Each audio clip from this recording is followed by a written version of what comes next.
That's exactly. My thought is, if she ends up seeing this video, am I justifiable enough? Am I being good enough? Doesn't matter. Yeah, exactly. But that's how much can affect you even after how many years now? 4? Like, my first thought is, I don't want to wake the dragon. I don't want to wake the dragon.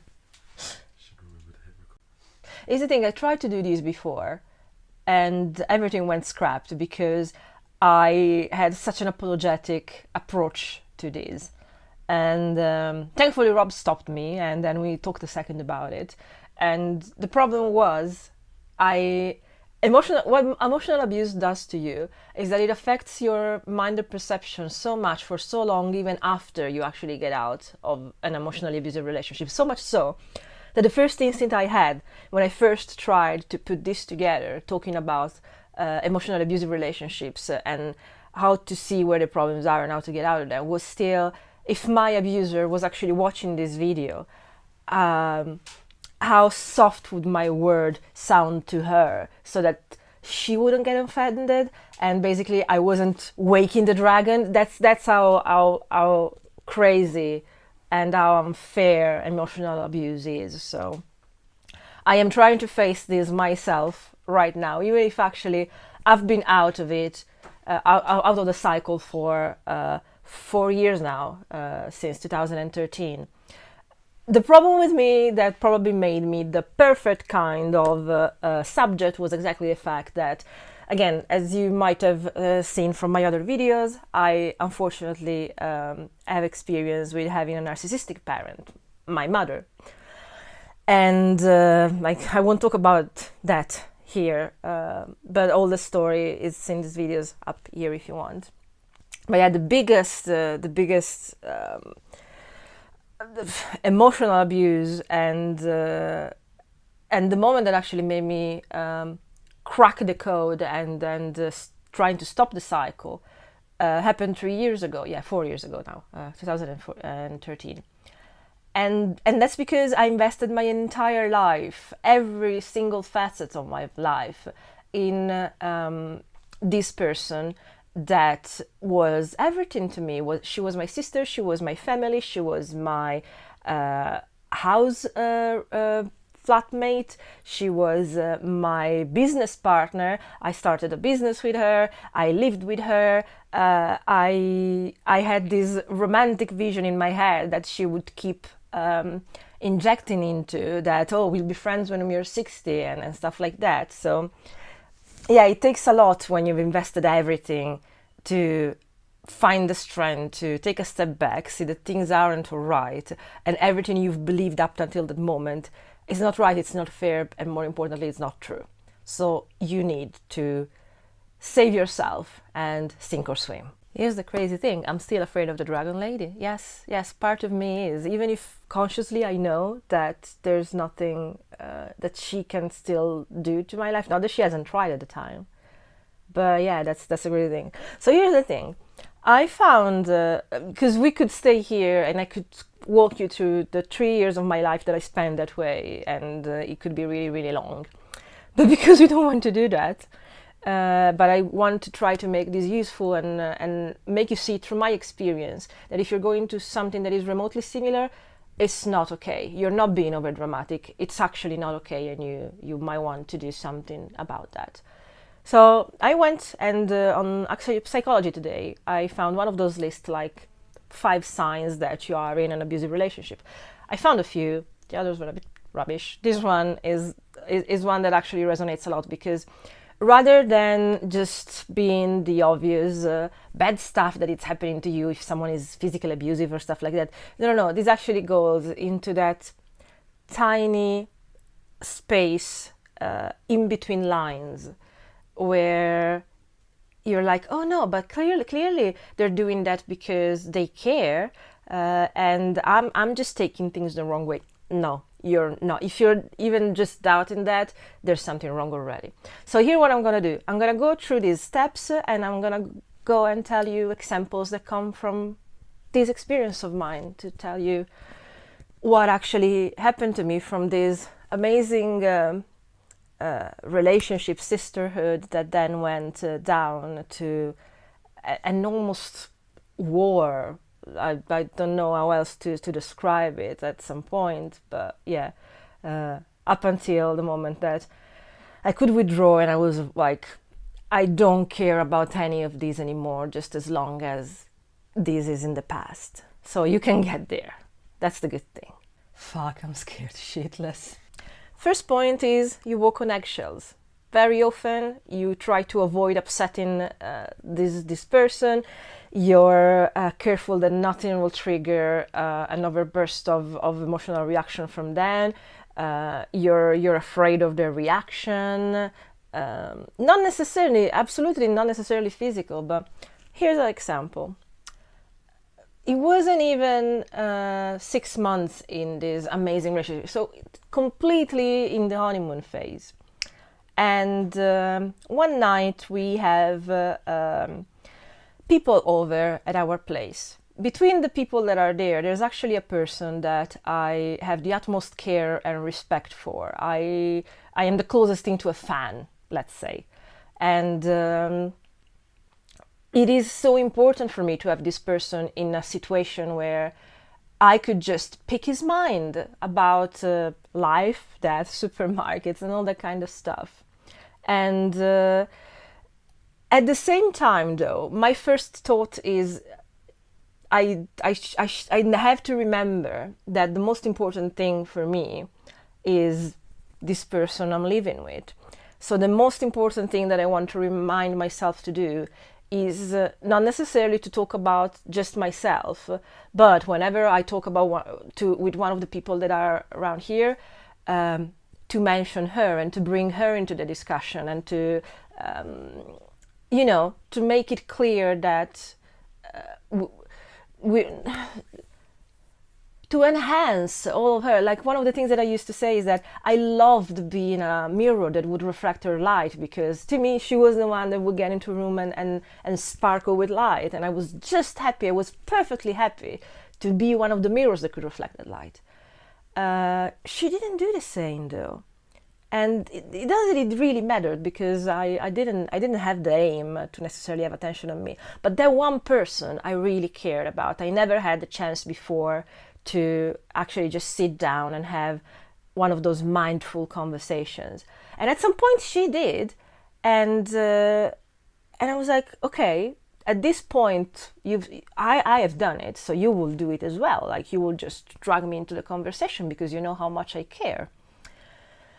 And at some point, even just moving around, I'm like, oh, I'll just sit by you then. And as I just moved to go sit by her, she's like, no, I'm doing fine here, stay there. And I know it might sound like nothing.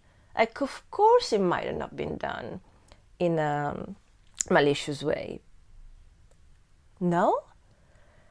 And at the beginning, I really genuinely believed she doesn't realize that it probably was something so subtle, and I was so sensitive that definitely she didn't realize what she did. So the next morning, I go to her and I talked to her. I was like, hey, I'm sure you didn't realize, but I felt really bad when that happened, because I cared so much and I so wanted to be involved, and I involved you all night long, and you didn't do the same for me.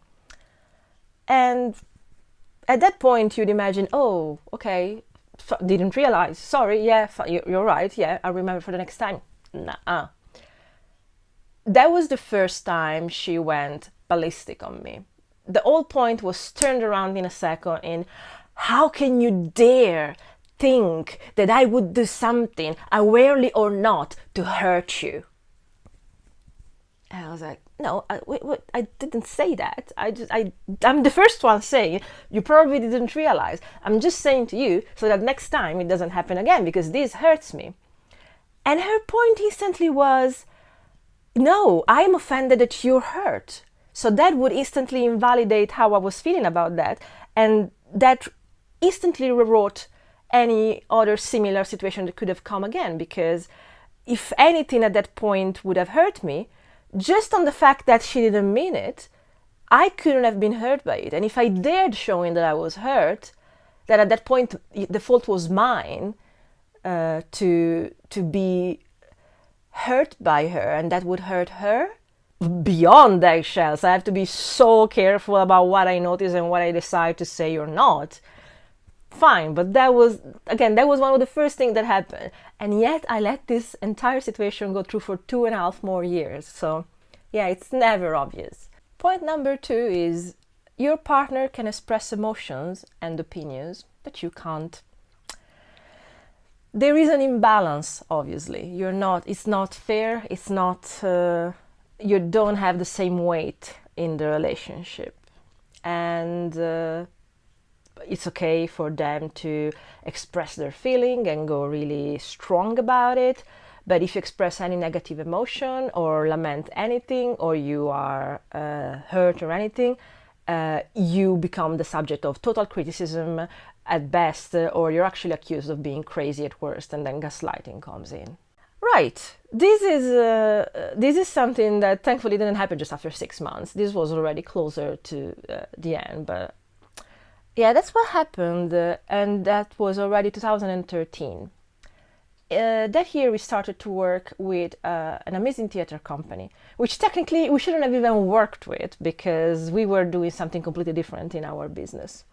But I happened to see them on my own, actually, told her, then we went to see them again. We started working with this company, and terribly unprofessional of me, but at the time I have the slightest soft spot, the slightest crush on one of the guys from the theater company. And I tell my friend right away. And from what she tells me, she actually has an interest in another one of the guys. So, oh my God, everything seems perfect. We already have made our minds up on different direction, and actually will help each other, because that's what you do in a situation like that, isn't it? Well, one day, this guy from the company and another person from the theater company stay over at our place. We're all snowed in, so we were filming at our place, and then they're snowed in and they stay. And at midnight or something, because it's still snowing, we decided to do one of those impromptu things, because that was one of the main characteristics of how we were.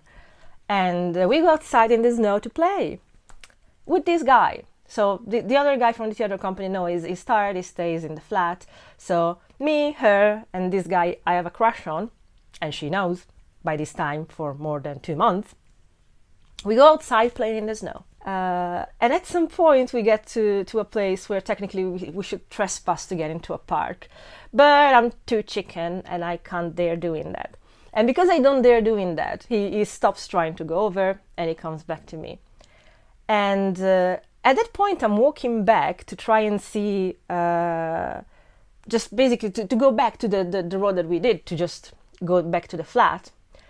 And after a while I realized that the voices behind me are further and further down. So I've walked, but my friend, my sister, and this guy are still at the back. And then I realized it's because she's playfully playing with him, hitting him with snow, and actually getting the snow to go under his t-shirt.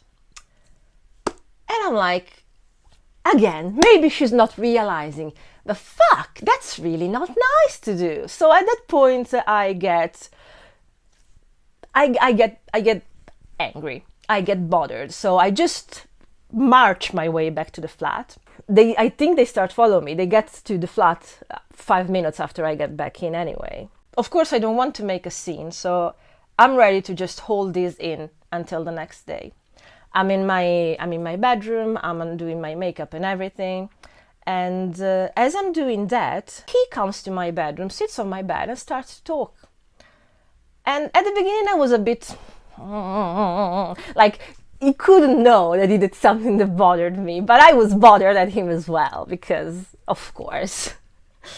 And he starts talking, and he starts telling me, I don't know why, very, very deep personal stuff. My friend then comes in, and she goes on the other side of my bed, and we all stay there.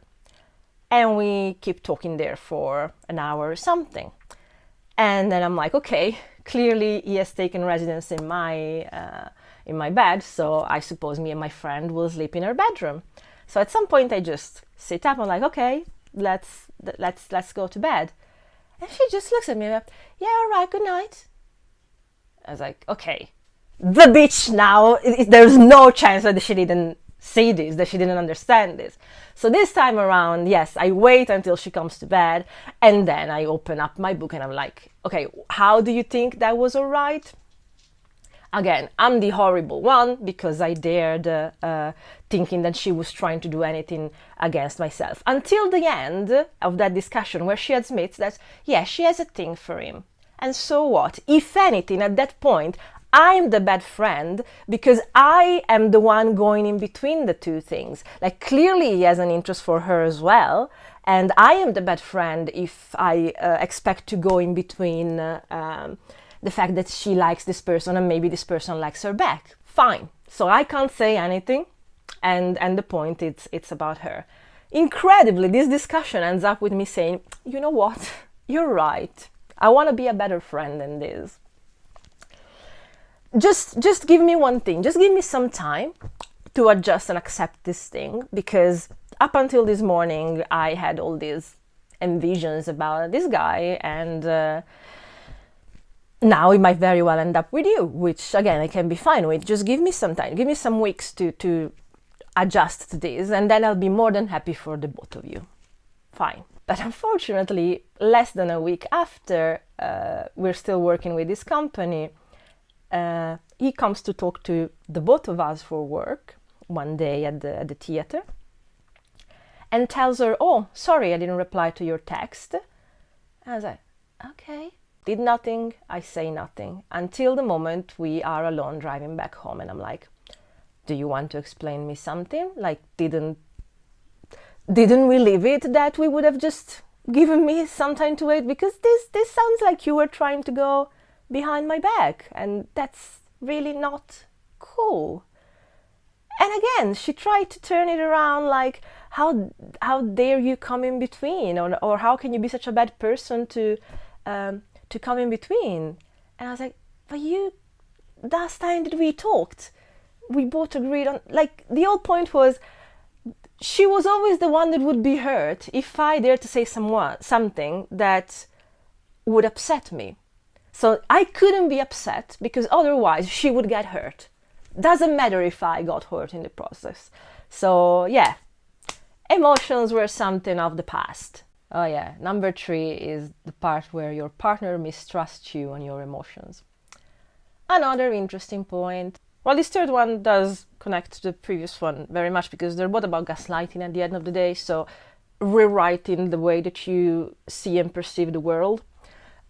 So beside not being entitled to express emotions because otherwise you're hurting them, there's also the part where your emotions become a reason for them to mistrust you. And yeah, that is similar to what happened by the end. A year before, actually, something very similar happened.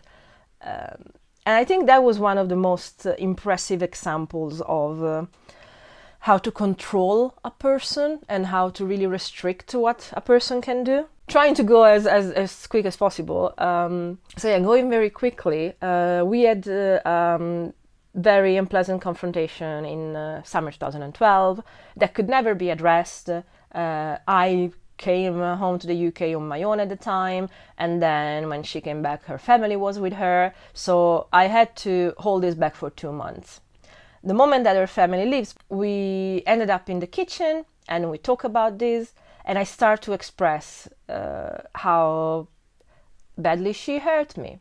Like, specifically what happened was I was giving my opinion on something, clearly an opinion that she didn't agree and she didn't like, but her way to react to that was, you should leave my house now. And because we were literally in her house, we were on vacation there, I had to jump on a train and go to my friends in Milan and stay there and then fly back to London, out of what I was supposed to be there for like a month with her. And that was never addressed. For 2 months, that was never addressed. It was just like left there as it never happened. And I couldn't accept that because that was too unfair to me. I needed to know. I think it's one of the first times that I actually needed her to just apologize to me. That's simple as it was, because that was something that yeah, would never happen. But that I couldn't think that this person would care about me and at the same time not be sorry for what she put me through. So I talk about this, and the moment that I start to refer to that, she just goes like, no, I don't want to hear about this. And she's in front of me, and she goes to go past me. And as she goes past me, I stop her by her wrist. That became transformed in, I grabbed her by the wrist and I showed her, and at that point, crying, she was like, oh yeah, what do you want to do now? Well, you want to hit me now? And I was like, wait a second, that didn't happen like that. But I swear to God, for the entire next year, that's what I heard. And I was told things, oh no, I have to sleep with my door closed now because I can't trust what crazy things you can do. And I was like, but I haven't, like, yeah, have I stopped her by the wrist? Technically, yes, because her arm went by my hand and then I stopped her. But have I grabbed her? No. Have I showed her? No. Have I hit her? No. But it was impossible for me to think, like, if someone who's there with you, living the same experience as you, tells you that, and you have no malicious intention, you can't think that they're actually trying to make up a story in front of you. So you're like, wait, what have I done that I haven't seen that could have been interpreted as that? Well, that took me 2 years to went over the fact that, no, that was just a way to gaslight me into stepping back all the way. And if you instantly can can make me sound at fault for something bigger, all that you've done goes forgotten because we can't mention that. And anyway, if we do, what I've done is worse. Number 4 is you can't discuss relationship problems and issues inside, as we've seen, but also outside of the relationship. And that has been very, very common in the same way, actually, with this friend of mine, with my previous boyfriend, and especially with my mother. So that's a very common trait. What happens inside those walls has to stay there, and if you talk about it to someone else, then you're betraying my trust. People actually knew the way you thought and the way you do things. Trust me, I can understand you and appreciate you, but they would not. So it's for your own interest, it's for your own good that they don't know how your mind works and how things work. And I was like, okay. And that was pretty much the same thing that my mother used to do with the hoarding. Like, if you tell other people that I'm a hoarder, that actually affects you as well, because that makes you look messy and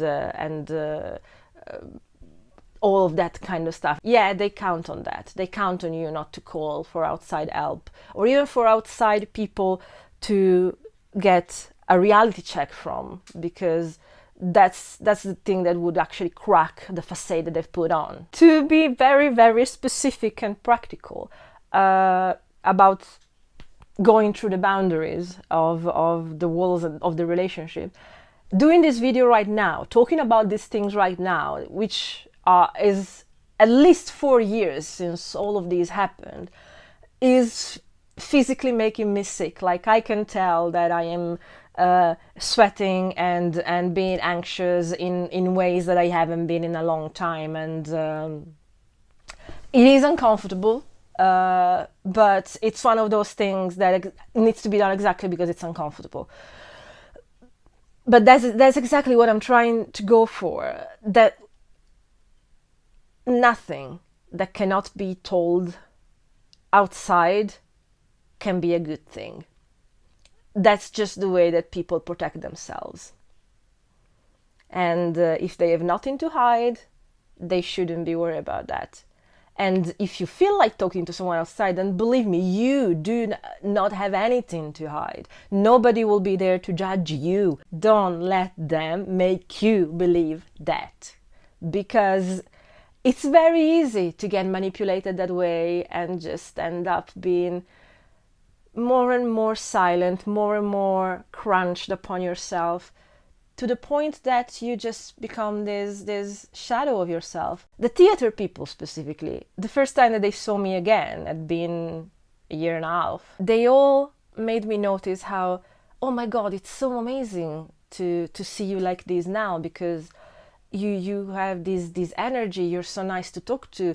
Before you were always in a corner and felt like you either you couldn't talk or you wouldn't have anything to say. And I was like, yeah, of course, because by that point I had been in that situation for 3 years, and I was so afraid that anything I could say would set her off, would set my friend off, and then get her angry with me, that I had just stopped and I reduced interacting to the minimum possible, because I didn't want to take the chance. I didn't want to take the risk of her going ballistic on me. In an unsuspecting way, one of the things that she always used with me was like, if we ever were to, that was always the point, if we ever were to fight in a public context, nobody would be on your side. Like, be thankful that I saw and accept you for what you are, because people already, they don't like you. So I am the one who decided to see and give you a chance. So when you start with that kind of basics, you're stuck. You're in that corner. You have this person that talks to you, and you can't talk to anyone else. The fifth and final point for the moment is actually the point that, it's the description of what I've just gone through. You feel confused and trapped. You don't understand what the rules of the situation are. I remember writing in my journal at some point, I know very well that this goes beyond the sense of right and wrong. I just care about not doing anything that will set her off. I was at that point, I could already see from the inside that fairness, right and wrong, had nothing to do with this relationship anymore. And the point was, if I wanted to be in it, I just had to accept that whatever needed to be done or not done to upset my friend was the right and wrong. Concept of fairness, the concept of there was no moral or ethical rule that applied beside the way that she reacted to things. So that's beyond alienating, and that's beyond feeling trapped. But at the same time, you wouldn't be with that person if there wasn't a good reason at the very back of all of it. And it takes time to see how things are going, to take a step back and accept the fact that this person I thought I loved and adored and looked up to so much is not the person I thought she was. Or either she's no longer, or she might have never been, and it was just the enticing way that she was at the beginning to drive me in. Again, they might sound like such awful things, but when you're in them, when you're in the situation, it will take time, yes, to accept the fact that all of these are signs that things are wrong. But anyway, I won't cloud your mind more than I've already done, and mine is quite heavy and hot already at the moment. I swear to God, I never expected myself to be able to talk this way about this thing. There is a part of me that is consciously still scared, but I know that I have no reason to, but that's the way I've been conditioned so much. That's crazy. Anyway, this was the first part, so to speak, about how is your abusive relationship going, basically. And hopefully I'll gather energy and strength to make a second part where I will talk about how I got out of it, basically, and what was useful to me to get out of it, and where it was good to focus my energy, and the things that I've done that slowly but steadily pulled me out, and now I'm in a place 4 years later that I like very much. So I hope this was helpful. Do talk, never stop talking to people. You'll find my email as always down here, so if you want to talk to me, you have my email, and I will be more than happy to hear your story, even whether I know what to say or not. I mean, I'm not a professional, but the thing that I will always advise and suggest is talk to people, talk to someone, because the moment that you feel like you can't, that is when something is wrong.